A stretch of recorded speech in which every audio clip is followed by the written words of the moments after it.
So what's up, everybody? It's your man, Tim Swain. I'm back. I have an incredible guest, and we're diving straight into this issue today.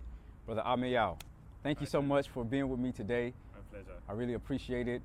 You know, we were chatting off camera some weeks ago, and I had some questions, some inquiries about tribalism. Yeah. So I decided to put those inquiries on camera because I'm sure that a lot of people have the same questions that I do. So once again, thank you for being with me today. My pleasure, Tim.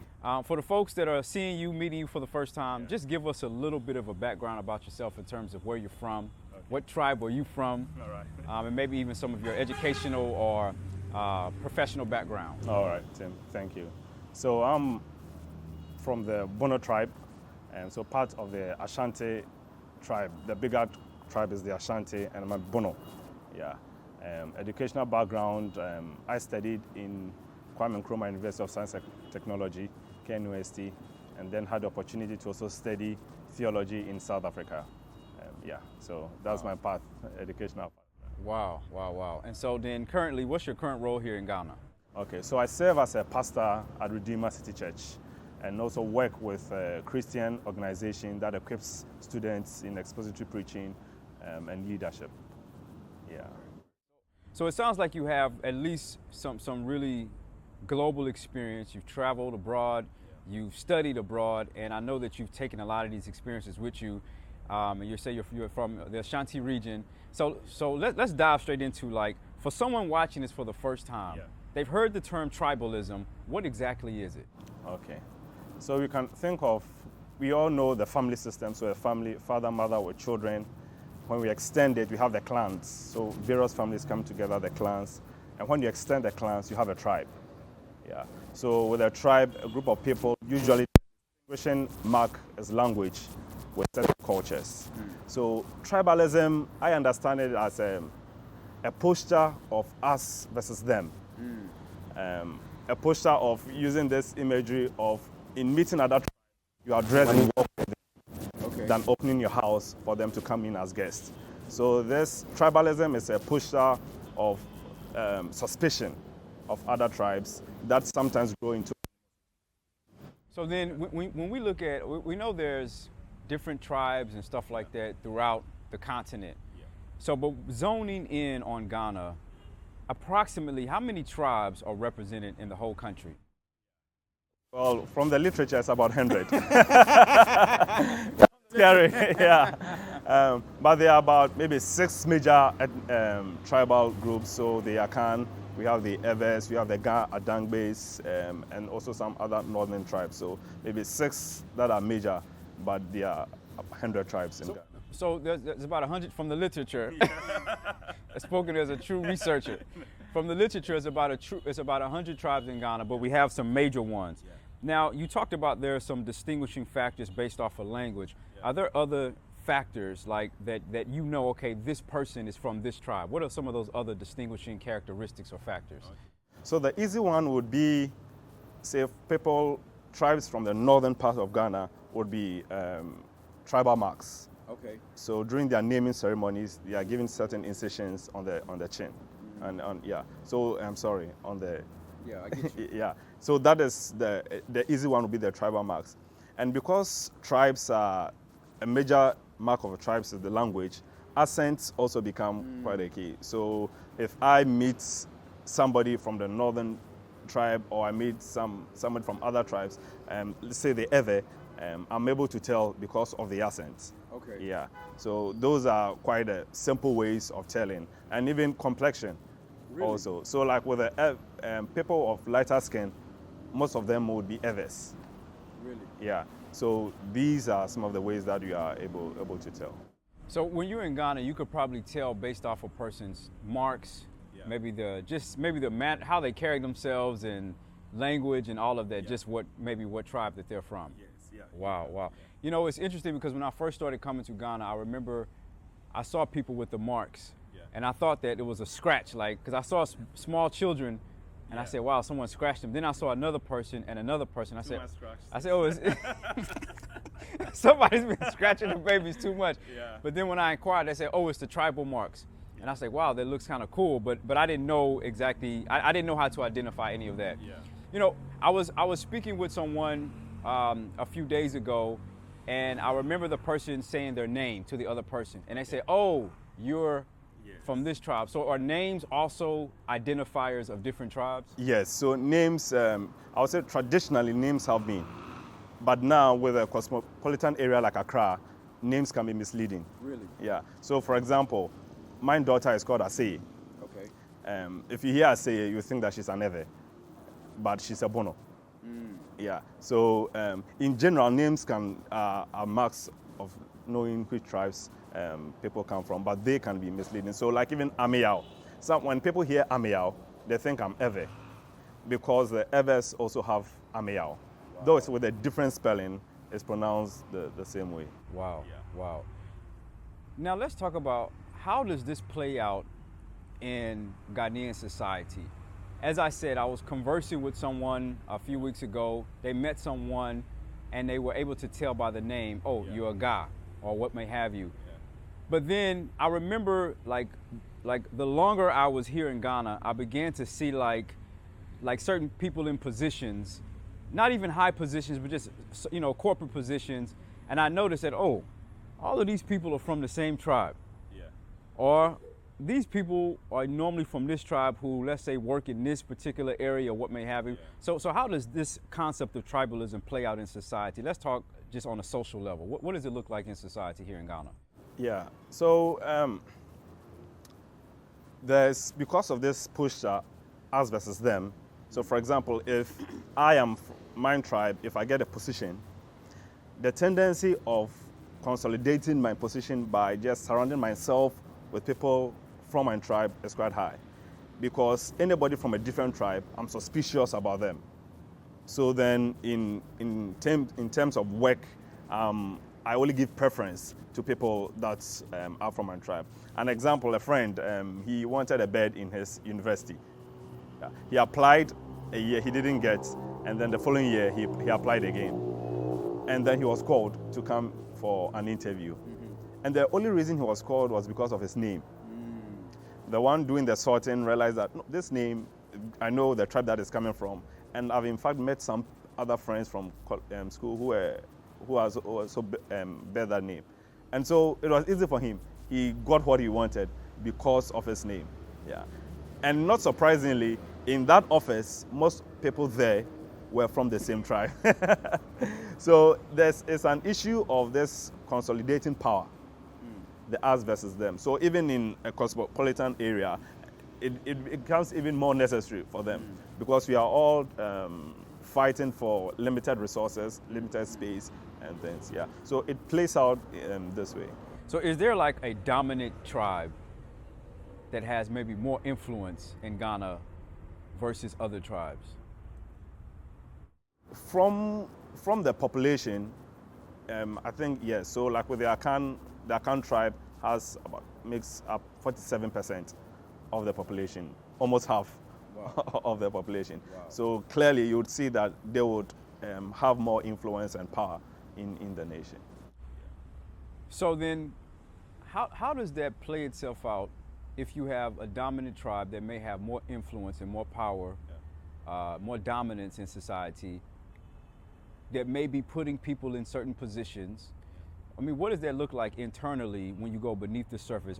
Is there some kind of, are there like tensions between tribes here in Ghana? And if so, like, what does that really look like? Because let me phrase this.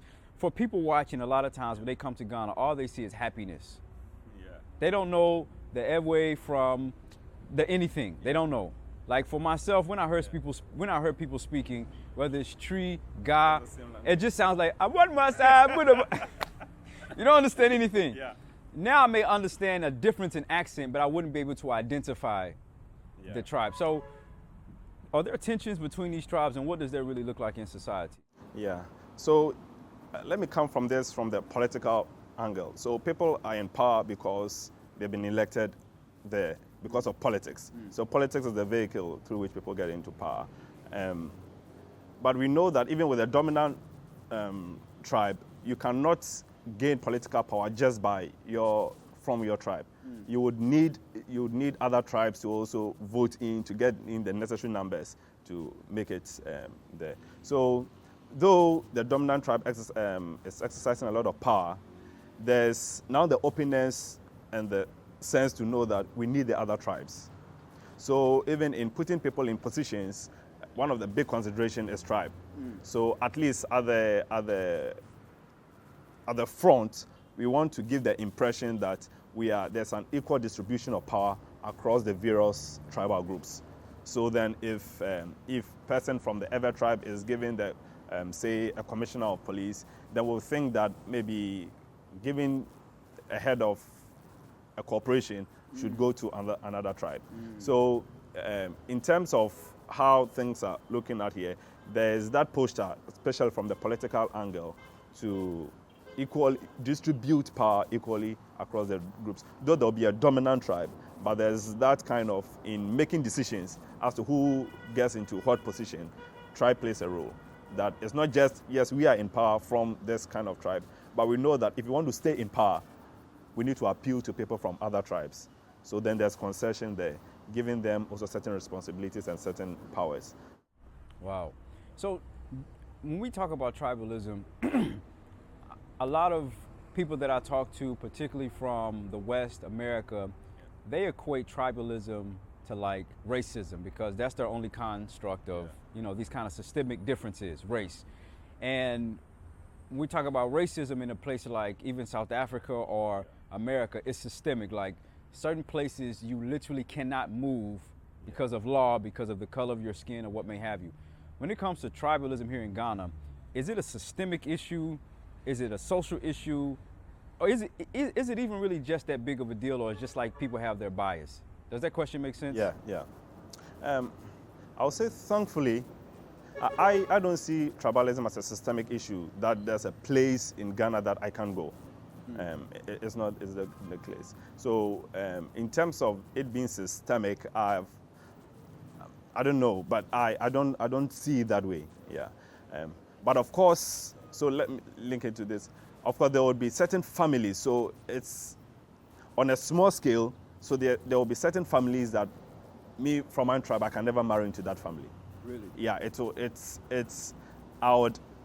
going to be extremely difficult to marry into those families. So there are certain families that would have those entrenched positions. But in terms of the place where they are in their society, I can flourish there even as an outsider to that place. So thankfully, yeah, tribalism influences a lot of things, but it's not that systemic, and it's not a systemic issue, I think.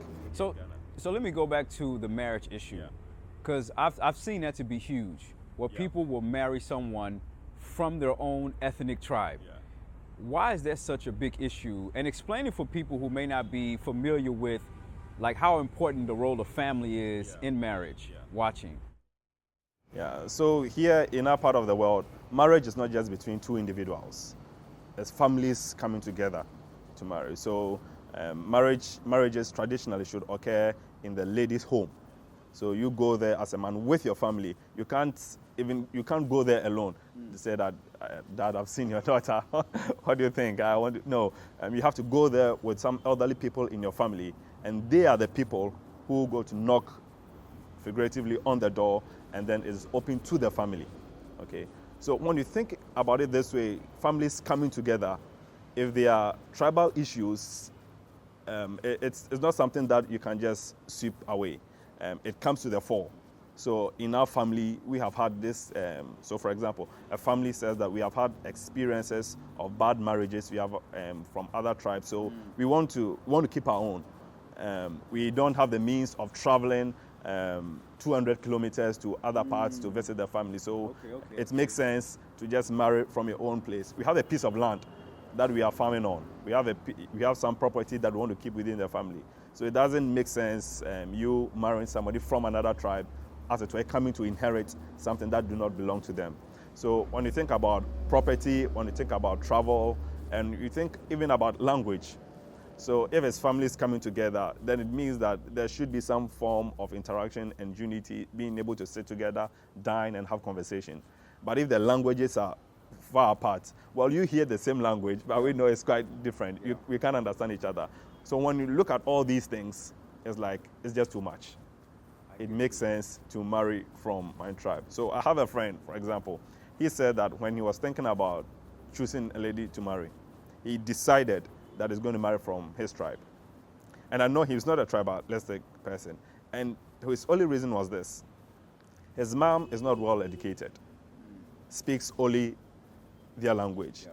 So if you're going to bring in another, and he is quite close with his mom, if you're going to bring in a lady who can have a conversation with your mom, it's going to be an issue. Yeah. So for him, he says, for the sake of my mom, I want to marry somebody from my tribe who my mom can relate with. Yeah. So some of these considerations play out, making it difficult for some people to marry cross tribal. And I like the way you're being very careful as not to mention specific tribes when you make these examples. Well, yeah. Because automatically, I'm sure people will say, you see this guy. The reason he's saying that is because he is. Yeah. So marriage, you see it played out in marriage. What about other facets of society? Let's say maybe even education. You mentioned a little bit of politics. Other areas where this plays out in society. Let me take even religion. Yeah, okay. So Christianity. Thankfully in Accra, a lot of churches would use English because most people can speak English. But even in some parts of Accra, where most of the population speak a particular tribal language, the church will be constituted along tribal lines.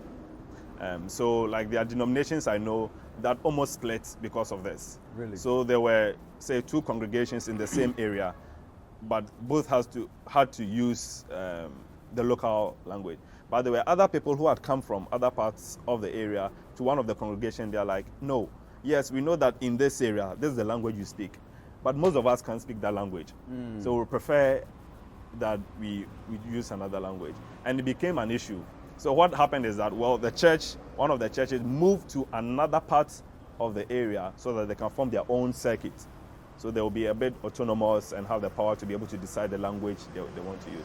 So even in religion, language, because of the language issue, some local congregations, you can see that it's usually organized along tribal lines.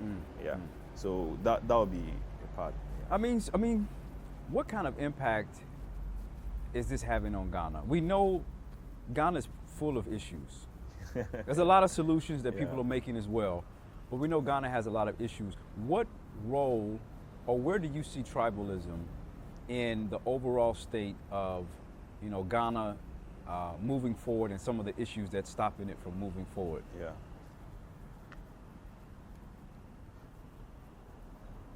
I think politics is a big thing. Those in authority and power decide how resources would be used, how resources would be shared amongst us. They decide whom they think is competent enough to handle certain things. But because our political sphere is organized largely along tribal lines, it means that the effectiveness of our political institutions, those who have the power, is hindered.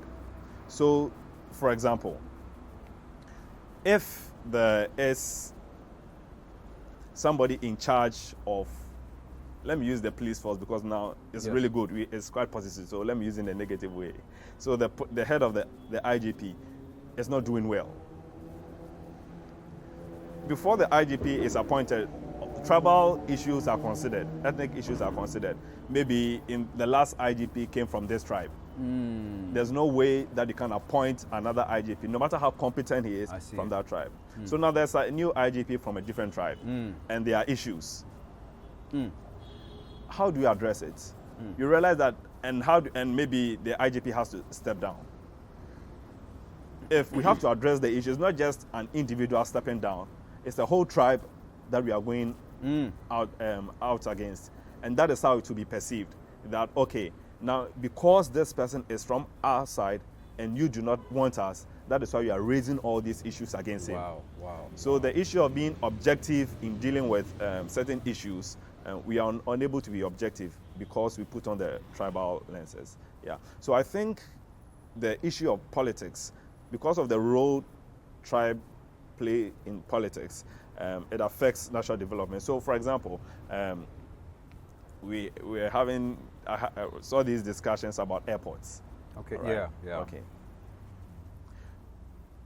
Instead of maybe we thinking that, okay, this region has an airport, therefore we need an airport, we could rethink this region has an airport and maybe it sells them the world because of the traffic.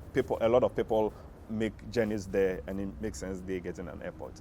We in this region, will the airport serve the average person?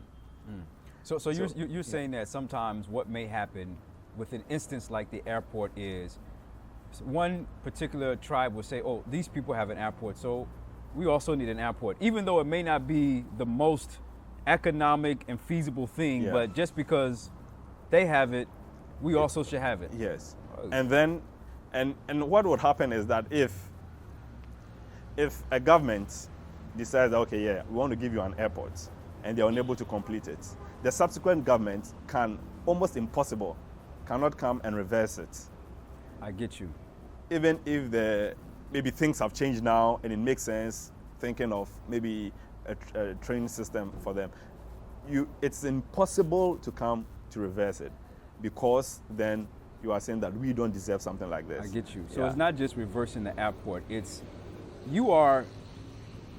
a negative thing on us. You're reversing us, so to speak. Yes. Yeah. Wow. So then how does this impact really the infrastructural development when you may have these various tribal issues, and like you said, it may be an airport or maybe something else like a school or a road or something. How does that impact the overall development of Ghana as a whole? Yeah. So then the impact is that I think we all do appreciate that no one government, no one even cycle of 8-year government can develop the nation. It needs long-term thinking and planning and some consistency and input from various governments. So what happens is that because of these tribal issues, we are unable to have this kind of long-term vision where we have a national agenda. Wow. Because a national agenda would mean that me from my tribe, I should open my arms to embrace you from the other tribe. A national agenda, we all running for a national agenda would mean that maybe me from my tribe should be able to say that there's something that we need to develop here first before we can think about developing mine. We need to, for example, help the farmers in your region be able to do good planting and everything so that we have big harvest before we can now even think about setting a factory in my region to be able to process things from yours. And then we can think about even having a transport system from your place to mine, because we already have the infrastructure to be able to have good factories to process things. Because we are unable to open our arms to embrace one another, having a national agenda is difficult, because it would mean that we are sitting down and see ourselves as equal, seeing ourselves as Ghanaians first before Akans or others. And it's a difficult thing. Yeah. So what did we learn from being colonized?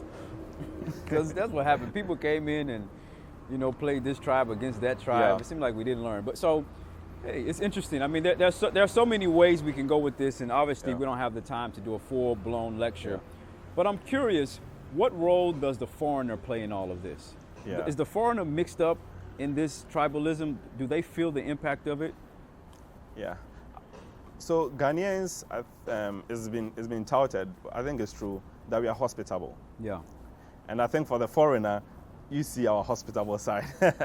we fight and back at each other, but for the foreigners, we have open arms. So the foreigners, you have a free pass. Wow. So let's say, for example, I'm a Ghanaian. I'm from a particular tribe, and I'm hesitant to marry someone from another tribe.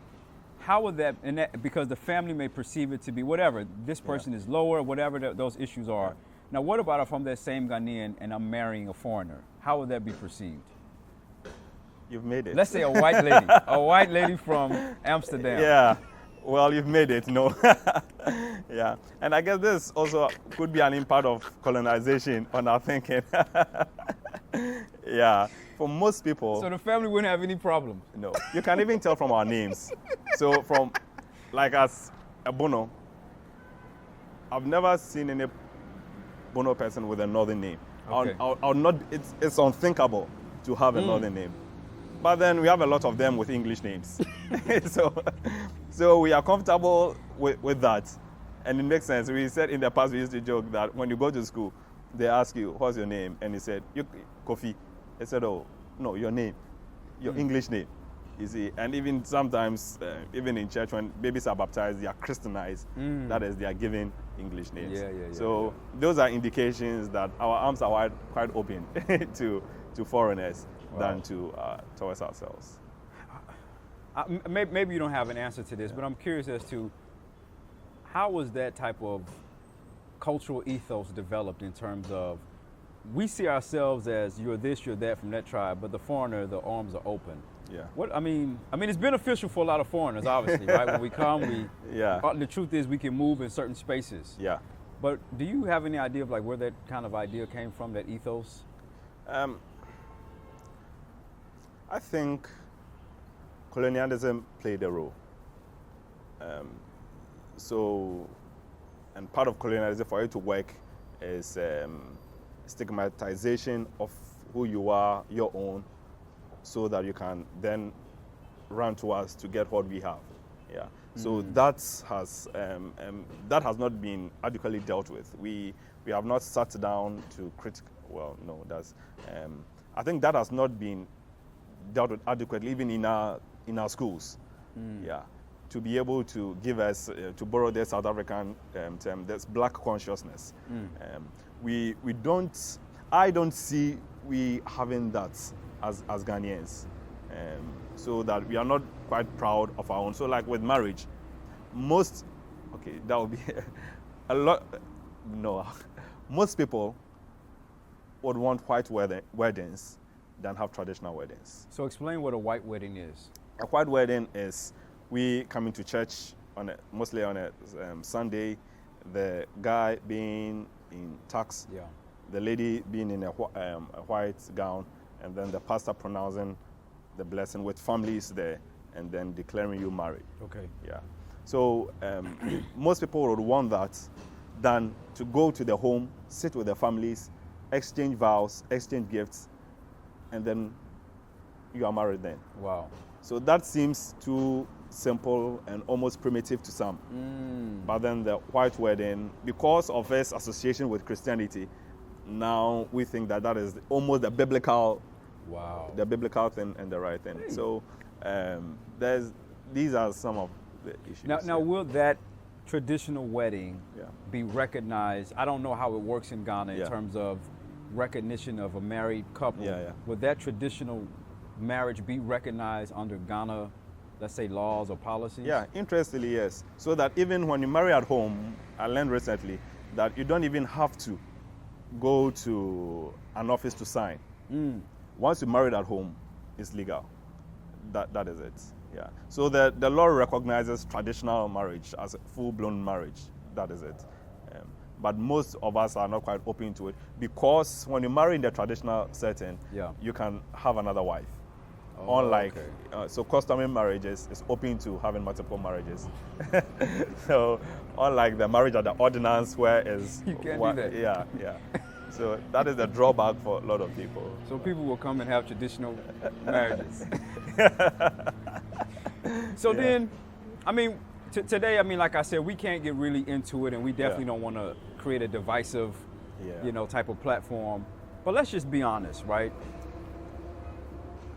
What do you see us really being able to progressively move past some of these tribal issues to really focus on that national plan to make all of Ghana better? Do you see? And if you do see us moving in that direction, what do you think are some ways that we can do that, or even things that you've seen that? Well, Charlie, there's no hope. There is hope. So, like, this discussion is part of it. Yeah.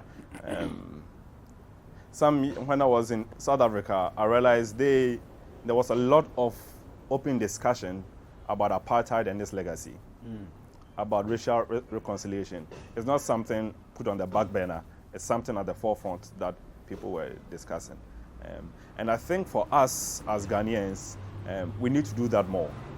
That's why I appreciate we having this discussion, bringing the issues to the fore and say, no, let's think about these things.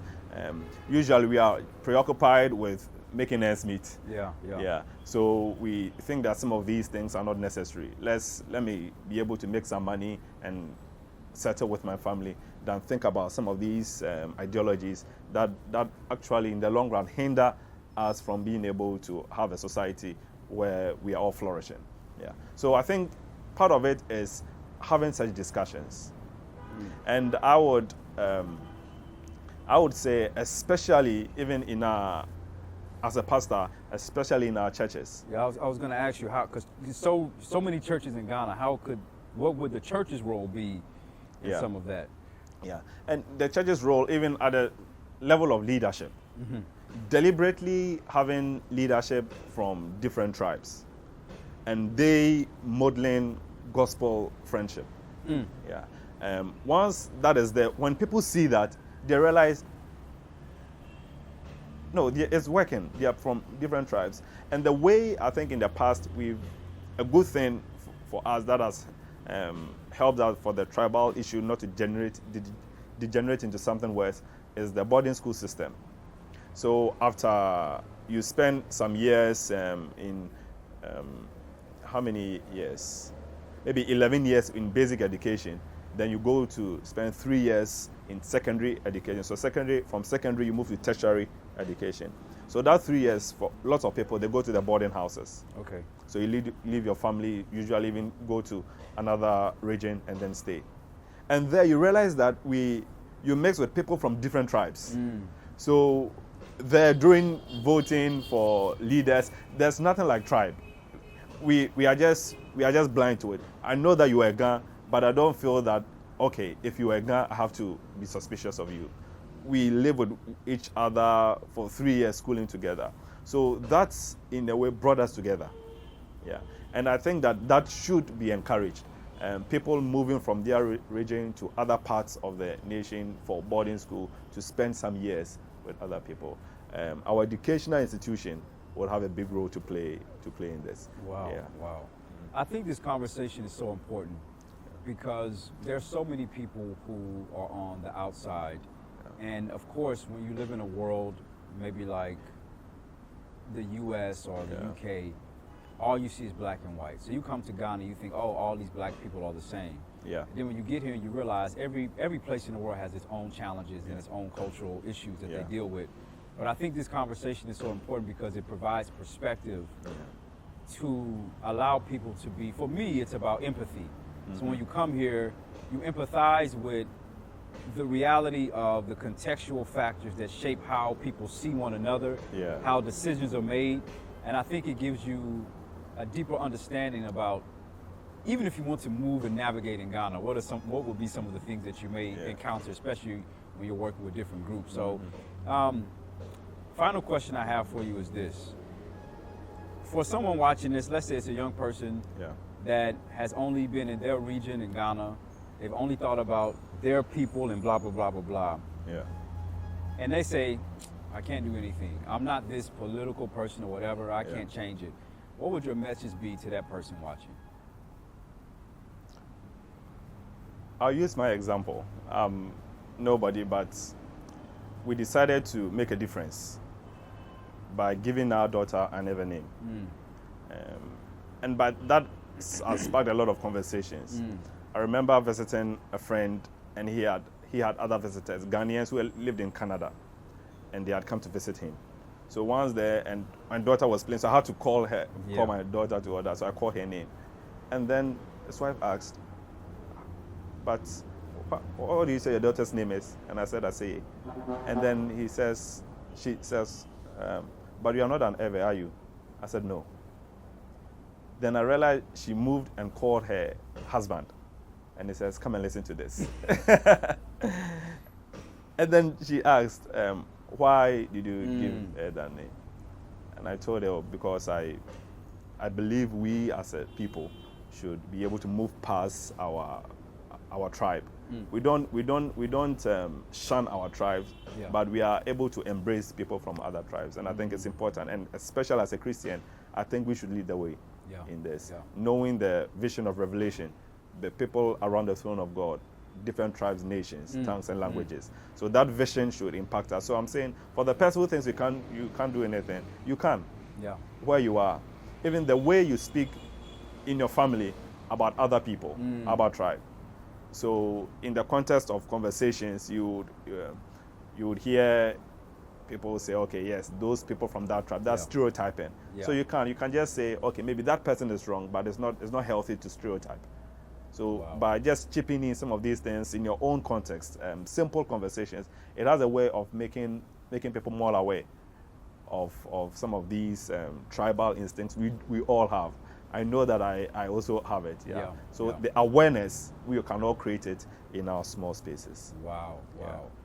This is so enlightening, because I just reflect on my conversations in the U.S. context, how we all do the same thing. You meet someone from a particular place and we immediately judge them based off of their education, what background they're coming from. I remember when I worked there at the university, I would have people come from all over the world, because I worked in like with international students. I'll have students come in from, let's say, Brazil or other places who couldn't speak English very well, but they would be lawyers and doctors. But because the person couldn't speak English well, the automatic assumption is maybe they do lawn care, because a lot of times you have particularly Mexican folks that migrate from Mexico there, and they do some of the hard labor jobs. So the association is this person is less intelligent, and you just think, like the person, I would literally have students who had law degrees, but because they couldn't speak English, the person would assume that they just cut lawns or did lawn care or did janitorial work. And it's interesting hearing you talk about how we can make a difference just as individuals. And I really believe with all my heart that even just you having your daughter with this Ewe name, like you said, it sparks conversation because it's so uncommon. For someone on the outside watching, it's like a name. But you being in Ghana understand, like, you don't do that. But for you to do it, I think, really definitely reflects, leadership in that regard. So, God willing, maybe we'll have you back for a part 2 on another issue. But Brother Ameyal, thank you so much for your time today. I sincerely appreciate it. And then for you guys watching, I hope that this information was enlightening. I know it's educational. And always, if you love this content, make sure you like the video. Make sure you subscribe. Until next time, peace.